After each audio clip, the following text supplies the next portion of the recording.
Chapitre 13. L'esprit défaitiste des gens m'anéantit. Tels furent les propos de Chen Shikai, le grand gouverneur du Turkestan, les poings serrés et les lèvres crispées. Il tempêta tout à coup. Je devais soit compter sur l'aide des Russes, soit compter sur l'aide de la Chine pour défendre mon pouvoir de la révolte du peuple turkestanais. Moi seul, j'ai été incapable d'obtenir la moindre victoire. Qu'est-ce que cela signifie? Cela signifie que je demeure condamné à m'appuyer sur une épaule russe ou chinoise? C'est pourquoi je n'ai jamais connu le repos, ou respiré ne serait-ce que l'air du bonheur. Nous n'avons jamais projeté de gagner l'amitié du peuple du Turkestan oriental, lui rétorqua l'un des grands généraux chinois. Cela est impossible, s'écria le gouverneur. Le vainqueur et le vaincu ne peuvent jamais devenir amis. Plusieurs fois j'ai tenté de réprimer la résistance. Je n'avais pas d'autre choix. Je ne suis pas naïf. Je fais ce que je pense le plus approprié à la situation. Regarde, maintenant que le soutien russe nous fait défaut, nous essuyons des tirs de feu de toutes ces montagnes environnantes. Si Chiang Kai-shek ne tient pas sa promesse, toute la province d'Urumqi tombera, et nous serons les victimes de la plus célèbre boucherie de l'histoire du Turkestan. Très agité, Cheng se réfugia dans sa chambre privée et s'assit seul à réfléchir. Il ne savait plus s'il était ou pas resté longtemps dans cette posture. Cependant, lorsqu'il leva la tête et trouva sa servante debout devant lui, tenant une bouteille et 2 verres, il balbutia à l'air surpris. « Depuis quand es-tu ici ?»« Depuis environ une demi-heure. » Oh mon Dieu, pourquoi n'as-tu pas parlé ? Ton silence me tourmente. C'est une fille turkestanaise qui fut contrainte de cohabiter avec le chef Cheng pour se protéger et protéger sa famille. Elle est la seule fille qu'il garda depuis plusieurs mois déjà. Elle était toujours silencieuse et il fallait que Cheng la chasse, mais son silence lui était agréable. Toutes les femmes étaient bavardes, mais celle-ci n'ouvrait la bouche que pour répondre à des questions de manière concise. Cheng lui dit « Si nous partons, resteras-tu ici ou iras-tu avec nous ?» Je suivrai vos ordres, maître. Comme il vit qu'elle ne comprit pas ce qu'il entendait par sa question, il poursuivit. « D'accord, mais sache que les Turkestanais peuvent nous battre à ce moment-là. » À ce moment-là, mon maître, tu chercheras à te sauver et tu ne penseras pas à une fille de ma condition. Pourquoi ? Tu trouveras des femmes meilleures que moi tout au long de ton chemin. Qui suis-je pour que tu t'intéresses à moi ?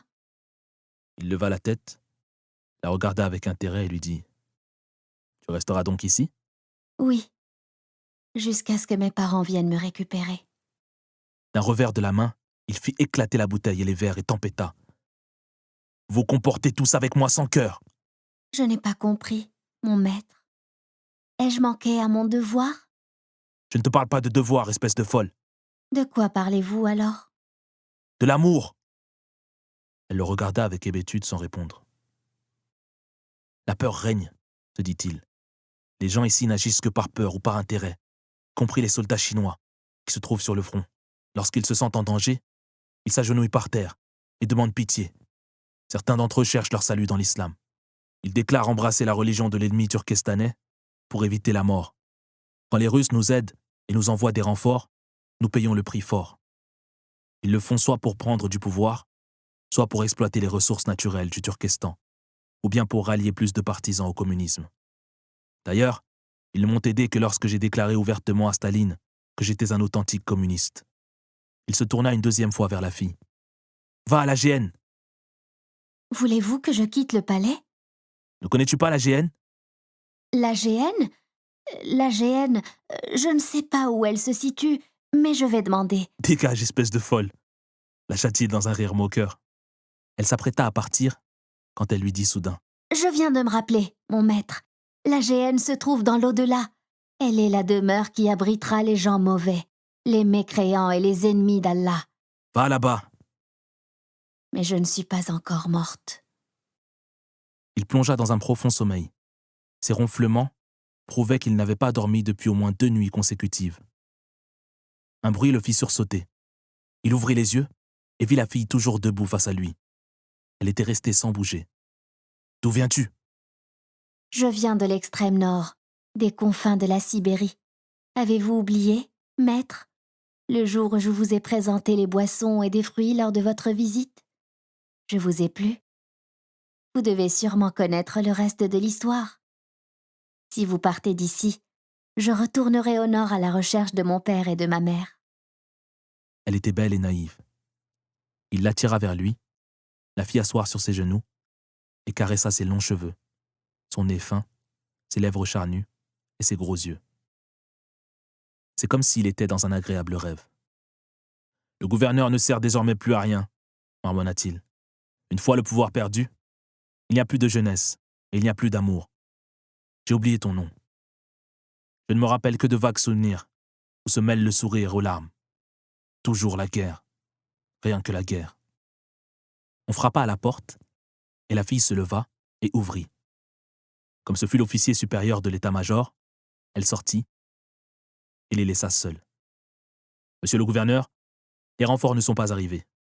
Les Turkestanais musulmans assiègent Urumqi et des combats sanglants se déroulent à la périphérie de la ville. Nous n'avons réalisé aucune avancée. Engagez plus d'hommes encore. Ne devrions-nous pas penser à une retraite? La retraite est une folie. Sais-tu ce que sera notre sort si nous nous retirons? Quoi donc? Ce sera la défaite imminente. Les musulmans nous assailleront de toutes parts et nous massacreront jusqu'au dernier. Urumqi est une cité fortifiée et nous pouvons résister pendant une longue période. La résistance est notre seule solution, quitte à mourir s'il le faut. Peut-être que les secours viendront. Transmets cela à l'état-major. Dans l'ultimatum lancé par Othman Batout, il affirme qu'il garantira notre sécurité si nous acceptons de partir. Je ne fais pas confiance aux promesses de ceux qui nous combattent, dit-il avec un rire narquois. Pourquoi? Ce sont des gens qui ne mentent pas, monsieur le gouverneur. Nous les avons trompés des milliers de fois, s'amusa Cheng. Oui, mais pars! Nous résisterons jusqu'à la fin. Il n'y aura ni retraite, ni capitulation. L'officier s'en alla, et le gouverneur resta seul en proie à d'interminables interrogations. Lorsqu'un chef se trouve au bord du gouffre, il ne doit pas se résigner à son sort, mais il doit prendre des risques. Et le risque idéal à prendre dans cette situation est de se jeter dans l'arène. C'est ce à quoi je pense. J'ai envoyé mon frère à la capitale chinoise, et il ne reviendra certainement pas les mains vides. La guerre bat son plein entre la Chine et le Japon. Chiang Kai-shek ne laissera pas le Turkestan oriental nous filer entre les doigts, car autrement les Russes l'absorberaient. Les secours arriveront sans aucun doute. Pendant qu'il était absorbé dans ses idées, la fille silencieuse revint à nouveau.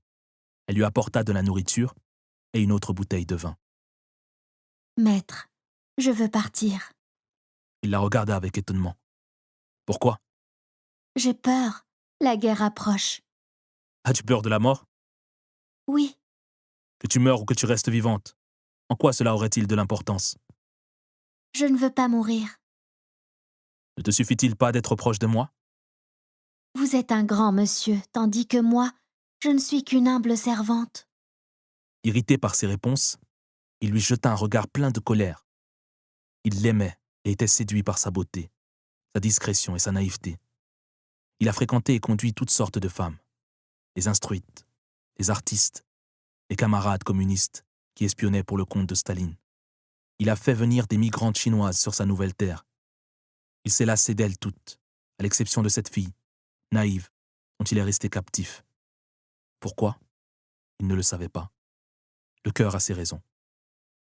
Quand sa colère se calma un peu, il la regarda à nouveau. Quel est ton espoir dans cette vie? Retourner chez mes parents, là où il y a les prairies et... Ne veux-tu pas rester avec moi? Interrompit-il. Je te comblerai d'or et d'attention. Elle tomba en sanglots et lui cria violemment. Je vais lacérer ton corps avec mon fouet, espèce de rebelle. Elle essuya ses yeux effrayés. Je vais t'enfermer dans un cachot d'où tu ne sortiras jamais. Elle tomba à ses pieds suppliante. Pitié, je m'excuse de toute offense que j'ai commise envers vous. Pars! Elle se précipita en tremblant vers l'extérieur, comme un oiseau complètement mouillé, dans une nuit froide et pluvieuse.